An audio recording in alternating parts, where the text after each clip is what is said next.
Fannie Mae. I grew up at Fannie Mae. I've been there 21 years. You didn't know there was going to be AI? No. What's your advice for leaders who are trying to plan data? They don't even know what the opportunities are going to be. A couple of things come to mind. One, Kevin Bates, Chief Data Officer at Fannie Mae, and today we're going to uncover how he's driving innovation and shaping the future of housing finance. What's helped you stay focused on delivering results? it's really been about the team. 20 years ago, I was afraid of failure. I was afraid of being embarrassed. I got a lot of good advice. You learn that your boss is there to help you. They're not there to give you a hard time when you fail. This is so important. This is also based on mistakes I've made. The world of generative AI, escalating, accelerating, and taking over. How are you and your team preparing for this? I would like to divide it really into two parts. So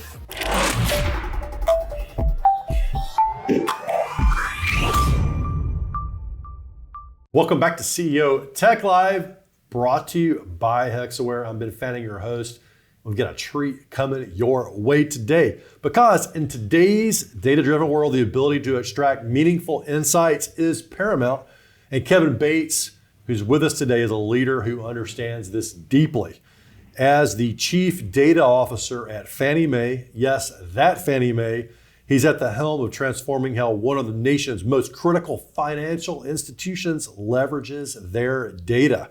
And Fannie Mae, in case you're not familiar with it, is a company that plays a huge, vital role in the housing economy and recently reported net income of $17 billion in 2024. Therefore, the work he's doing is in effect a massive part of the financial world. And today we're going to uncover how he's driving innovation and shaping the future of housing finance through strategic data initiatives. His first interview on CEO Tech Live was incredible, and we've invited him back for a second appearance. Welcome back to CEO Tech Live, Kevin. thank you for having me. Yeah, so let's dive in. So the world of generative AI is escalating, accelerating, and taking over. How are you and your team preparing for this and really seeking the opportunities, and what are the potential risks?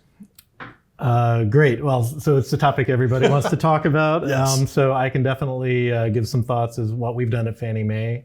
And I would like to divide it really into two parts. So the first part is really how have we prepared to manage data effectively at Fannie Mae over the years? That's been a really important part of what we've done, and I can talk a little bit about that. You've been there for how many years? I've been at Fannie Mae for 21 years. Right. So since the first piece of data dripped through, Yes.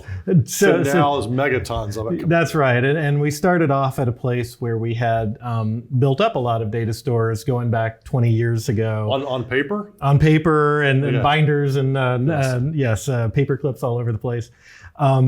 Literally not that long ago, we did have paper, and we were dealing with just digitizing paper and trying to figure out how to get that into our data stores. But as we evolved, we built up a lot of different systems.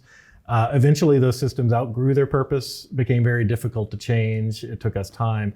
And so we had a dedicated effort over the last 10 years of my career at Fannie Mae of cleaning up these old systems, these legacy systems that couldn't grow, that couldn't scale, positioning them eventually in the cloud, and also in a way that we call it conforming the data, but bringing the data together so it all makes sense and so it all ties together and we can look at it all at once.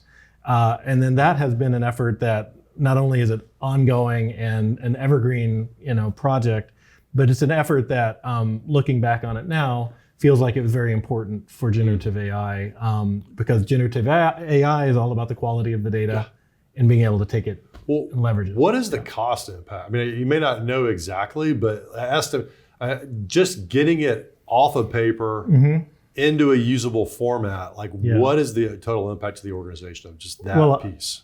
I think that, and a lot of what you're talking about there is just digitizing the data and managing it effectively. And the impact, to me, not usually easy to measure in terms of dollars and cents. It's a lot more powerful to think about it in terms of opportunity costs, where you had a project, an opportunity, a crisis, and you couldn't respond quickly because you were tangled up in a nightmare of legacy systems? Or have you done the work to make that a little bit of a cleaner process where you can move quickly and strategically? So we have examples of that through the various crises that have occurred, in the mortgage industry. For example, in 2009, we were dealing with a lot of, we'll call them opportunities, that we needed to move quickly on. Yes. And we didn't want to move quickly in a way that we had to then go back and clean it all up later, because we didn't know if we were ever going to have time to do that. And so that's one example of opportunities that you miss if you don't have some solid data management principles in place. I would also argue that when you think about really twofold. So one, risk in general at a company, more and more folks are aware cyber risk, information security challenges are all about your data. And so the better you have a data management kind of system, processes, well-structured technology stores, the better off you're going to be. So that's a risk side. There's also, again, kind of back to the opportunity, not just missing opportunities to react to important initiatives, but also thinking about where you want to go as a business. What adjacent areas might you want to explore? Having effective data management really helps you there. Well, how are you thinking about that today? Because you're talking about planning data 20 years at Fannie Mae. Like, you didn't know there was going to be AI. No. And so we don't know in the next 20 years what we're going to need. So how are you planning? I mean, what's your advice for leaders who are trying to plan data, their structure of the data, how they're gathering, what they're going to do with it, when they don't even know what the opportunities are going to be? I think that's a really good question, because every company's at a different place in terms of how they manage their data, how mature they are. We had the opportunity at Fannie Mae to focus on data for over 10 years, where we had a fairly dedicated, consistent strategy that we were working toward.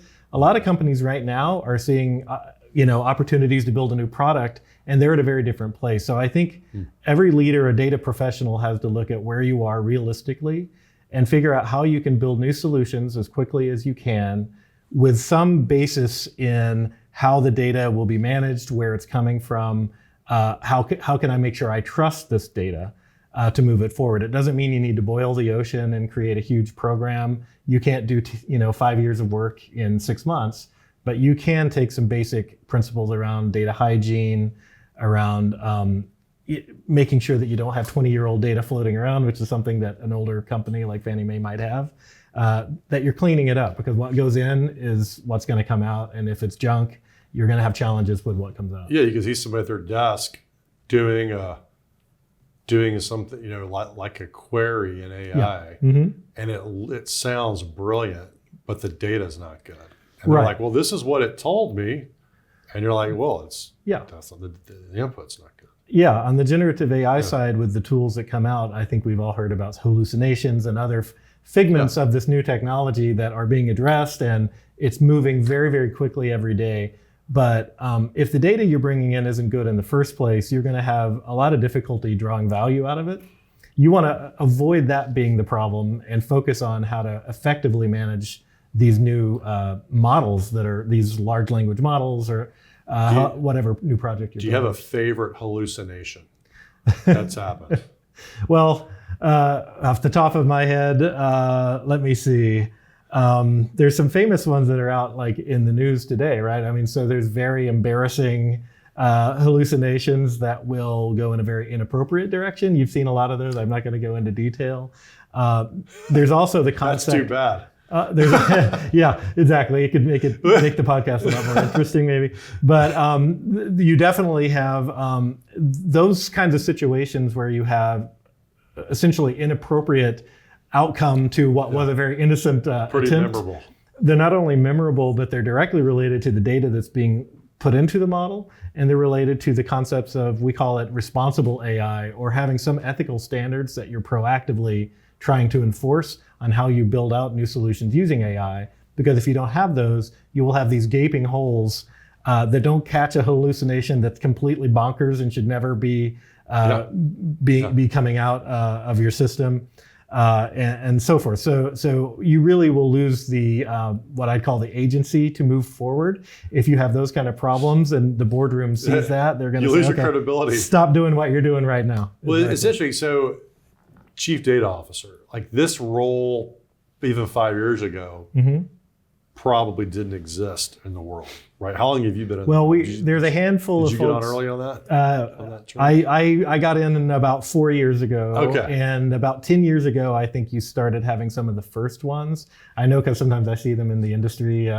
bumping around. Some of my former bosses were very early chief data officers. Yes. And the role has definitely evolved. Well, this is, I suspect now it's accelerated, right? You're seeing more of this, it's more emphasis, because people can't use the AI tools if the input data is not helpful. I'd say it's accelerated, and you've started to see more need to. It's really become almost two jobs. You've had the technology part of this, which all of what we're talking about, generative AI, all that data management. It relies on folks that understand the technology and can build out, a really sustainable platform for a company to use their data effectively. Yes. That's all very technical. You also need to have folks now focusing with generative AI, working with the business to understand where do you need to go as a strategy, what are the things that will give us a leg up, and how can we use these tools to push us forward. And that is very much related to 2 years ago when ChatGPT came out and the races started. Well, it's so cool that it's an executive role, because my thought on that is when you go into a staff meeting or you go into a company meeting, you're having to pull people in from different groups, and having that executive title, does it give you a little more influence in the room? Because they're like, our company thinks this is so important. Yeah. He needs to speak every language of every cross-functional vertical in here, and we got to get the data right. I think it has, if what you're getting at, I think is true, is that I think when we started off, folks weren't really sure, is the chief data officer going to stick? Does it make sense? Yeah. Is it a manager role, a director, a VP manager role, or role, an executive role? Or an executive role. And I think even 5 years ago, folks were like, you know what, you need to show what you're focused on and show what you recognize as being very important. So I think especially companies like financial companies like Fannie Mae, where like data is very important. It should be an executive role.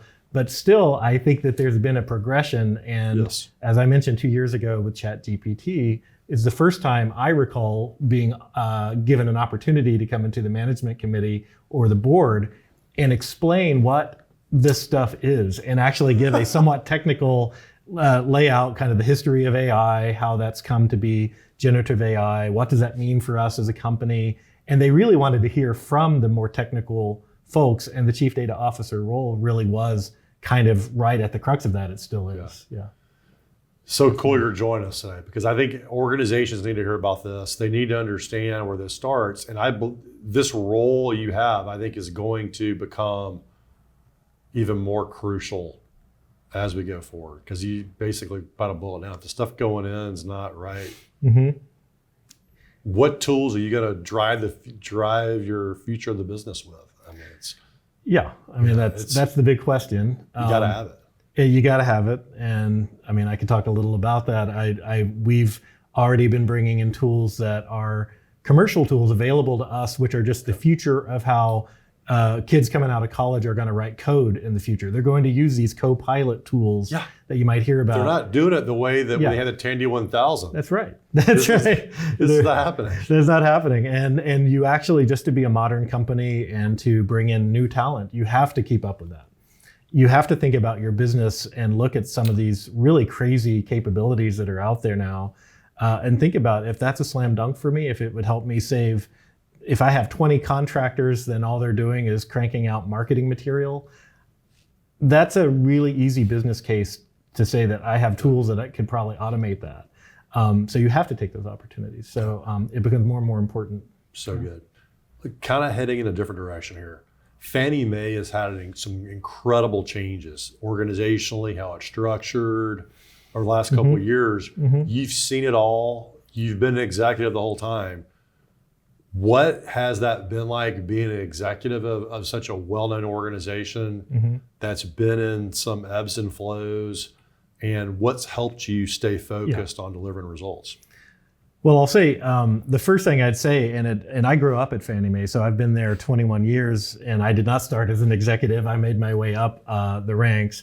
The mission at Fannie Mae has always been the most critical thing, and that is really about making sure that we have a stable mortgage industry in this country, and that we Thank can, you very much. and that we can serve the homeowners and make sure that they are able to get a mortgage and that they can buy a house. So that's really been the fundamental mission. No matter what's going on around us, just focusing on our work to do, making sure that it's practical, that we're an effective agent for liquidity in the mortgage market, and that we're doing our job and being doing it in a way that's profitable and sustainable. That's always been the mission, even earlier in my career. But now it's even more so because I've had the opportunity to build teams that I've worked with for many years.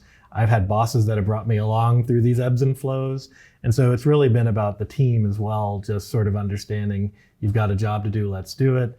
We're here to kind of support each other and get through difficult times that come and go. There'll always be another. So that's been really the journey, and that's helped me stay focused. Yeah. What advice have you gotten along the way that's been meaningful and impactful? I mean, I've had the opportunity, as I said, to kind of go along and be promoted several times in a career at one place, and that doesn't happen without having some really good bosses that gave me good advice. Gave me opportunities to make a difference, and honestly set me up so that I could either succeed or fail, but that it was my opportunity. And so I'd say some of the advice along the way, I remember one of my earlier opportunities being a very difficult project where the business was very unhappy. It had already failed 2 or 3 times. And I was thrown in a very visible role to be the one that had to turn this thing around. And I remember having white knuckles and my heart beating in my chest. The business wasn't that nice to me that I was working with. I mean, the whole thing was just challenging, and emotionally, like when you're new to that, it's something you have to overcome. Yes, and so that has been something that helped me grow. And I got a lot of good advice then to just stick with it, to realize that my point of view is important, that I do have something to say. And that really helped draw me out of being an individual contributor and somebody that was just technical into being more of a leader and getting more comfortable. And that has given me a lot of room to grow in my career. Wow. So I think it's important to recognize that when you have those moments, that can really fuel your entire career, because you're like, wait, I dealt with that. I can deal with this now. That's right. But you've got to get through those first crucible experiences to do that. Absolutely. Man, so do you share that story with your team now? And what kind of feedback do you get? Yeah. I mean, I'll often talk to folks when for a mentoring session, or they just want advice. And I'll talk about, sometimes they'll think that because you have a certain role or you've made it to this level, that you've just always been polished and carefree, and I was born this way. Come easily. And I will often bring up this project that I worked on as a time that I felt like I was not sure I wanted to do this. I was afraid of failure. I was afraid of being embarrassed in failing. I wasn't used to putting myself in that position. And I sort of had to just, you white knuckle it through, you bite the lower lip or whatever, you keep grinding. You learn that your boss is there to help you. They're not there to give you a hard time when you fail. They're actually there wanting you to succeed, and they want you to tell them how they can help. And so that was super valuable to me. And I think for anybody, when they're looking at their career, it's like, just remember that you're a team, not only the folks you work with side to side, but above, below, it's all a team. And that really helped form my kind of philosophy, why I like working, as a team in a corporate, situation, is just that you're all there to get stuff done and help each other. And what's been the feedback when you bring somebody in I love that image of white knuckles holding on, and you share this story, what do you notice? The feedback from that story? The number one thing, I think folks appreciate the authenticity where you share when you failed, or when you struggled, or when you were upset, like you weren't strong and poised, you actually were upset and spiraling a little, or whatever it was, and somebody helped you get back on the tracks. Because I think we can all relate to that. And folks that won't open themselves up that way aren't that motivating, over time. Well, it is motivating to hear. A lot of leaders think, well, I'm motivating and leading my team because they see me as a strong leader who doesn't struggle, and they can have confidence in me. But ironically, it's sort of Yeah. showing the more vulnerability and the challenges you have, that can be even more motivating. Interesting. I think so, because I think when they hear that you're strong and you have no weakness, that you're not going to be very empathetic to really sometimes very difficult problems that folks are trying to work through, both with maybe team members that they're having a hard time getting along, or getting good momentum going, or a very difficult technology problem. And if you can say, look, I had one of those and I kind of got through it, but it wasn't pretty. And I think that resonates much more with most people. All right, starting to wind this up now. Okay. Thinking about generative AI, where this is going, we don't maybe know exactly where this wild bronco is taking us. What's your advice for leaders? I think hearing from your perspective is particularly pertinent because you've seen so much evolution, you've seen so much growth, and you've prepared Fannie Mae for that. What's your recommendation to leaders for getting ready for they're confronting future? that? A couple of things come to mind. One, don't resist. Change is coming. Don't ignore it. There was a lot of folks that are like, when generative AI came out, that this is just another technology. It's a hype cycle. We're gonna come out of the hype cycle, and that could still be true. But one bit of advice I would have in a career, and this is also based on mistakes I've made, is to embrace change, to see it coming, and to lean in to this new thing, and see what opportunities might be there, and talk to your business. If you're a technologist, talk to your business to understand what they might think is possible now that there's these new tools coming. So that's one part. And the other part I would say is understand your risk. Look at your company, where you are in time, what's going on with your business. How much risk is your company open to taking? Do you want to be a fast fail kind of company? Like where you go really quick to market, it fails, but you just try again? Or do you want to be a cautious follower?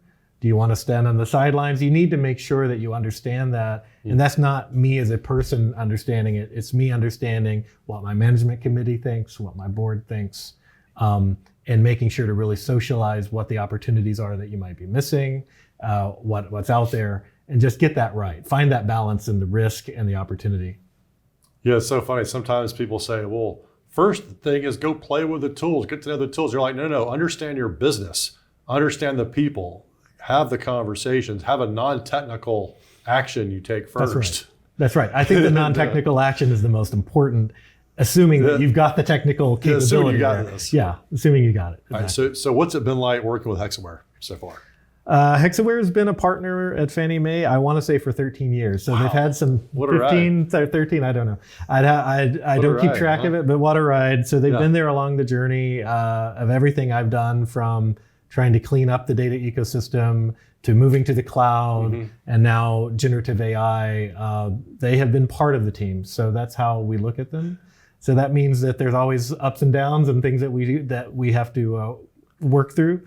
But you can't say much more than that there's not really like an external partner. They're really just part of the team. And so we've grown together, and we've achieved a lot together. Yeah. Well, congratulations on that. And I can't wait to see what happens next. Me either. Yeah, all right. Thanks for coming on CEO Tech Live, Kevin. Thank you.